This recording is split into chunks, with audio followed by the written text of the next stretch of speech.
Bonjour, je suis Clara, consultante CRM chez MateSequade. Aujourd'hui, je vous fais cette vidéo pour présenter les nouveautés sur HubSpot en ce mois de décembre 2022.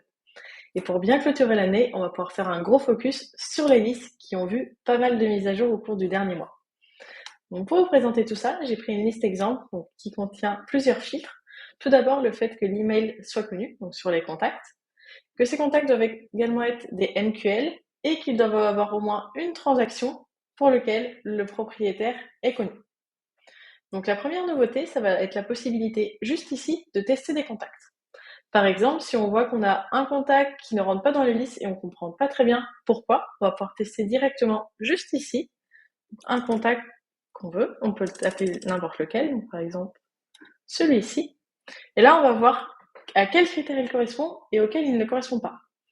Donc déjà, si on a plusieurs groupes, ça va nous dire, ok, il correspond à ce groupe 1 ou au groupe 2 ou au groupe 3 ou à aucun d'entre eux, ce qui est ici le cas parce qu'on a un seul groupe et il n'y correspond pas.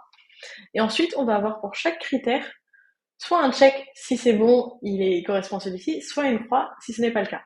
Donc là, par exemple, on voit que pour ce contact, il a bien un email, il a bien une transaction où le propriétaire est connu, mais il n'est pas MQL. Et donc, c'est pour cette raison qu'il ne va pas rentrer dans la liste. Donc cette fonctionnalité va vraiment nous permettre de voir rapidement pourquoi tel ou tel contact ne rentre pas plutôt que d'aller chercher sur la fiche contact, de vérifier tous les critères, etc. Donc ça, c'est la première nouveauté.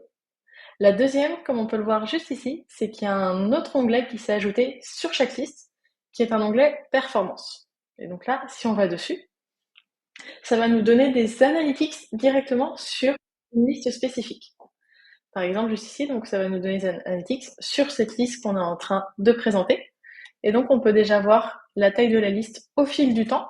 Donc là, on voit à quel moment elle augmente ou elle diminue.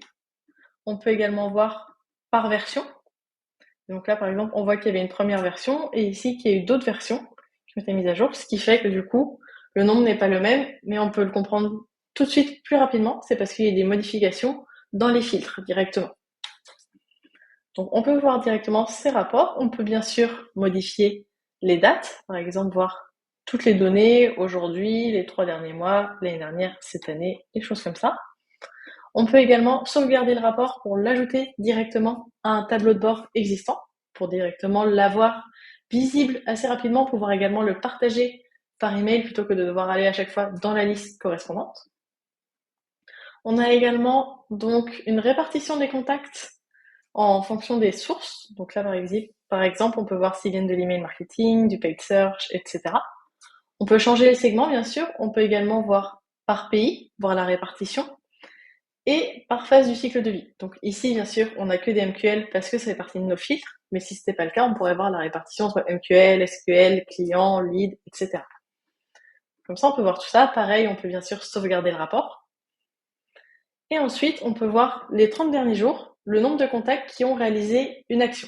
Donc, on peut voir le nombre de contacts qui ont visité le site internet, le nombre qui ont soumis un formulaire, le nombre qui ont ouvert un email et ou cliqué dessus, et ceux qui ont pu également soumettre une enquête de satisfaction, une enquête NPS. Donc ça, c'est toutes les informations qu'on va pouvoir voir directement dans l'outil liste. Donc c'est vraiment nous donner des analytics en plus plutôt que de devoir créer des rapports personnalisés à chaque fois. On a déjà quelques données qui viennent assez simplement. Et enfin, dernière possibilité, c'est la possibilité de transformer une liste active en liste statique. Donc c'est nouveau également. Et ça va nous permettre de convertir à ce jour la liste active avec les 9 contacts qu'on a par exemple aujourd'hui en liste statique pour être sûr que ça ne bouge plus, qu'on garde ces 9 contacts et qu'on garde également l'historique à travers une liste statique. Donc voilà pour toutes les nouveautés concernant les listes. Merci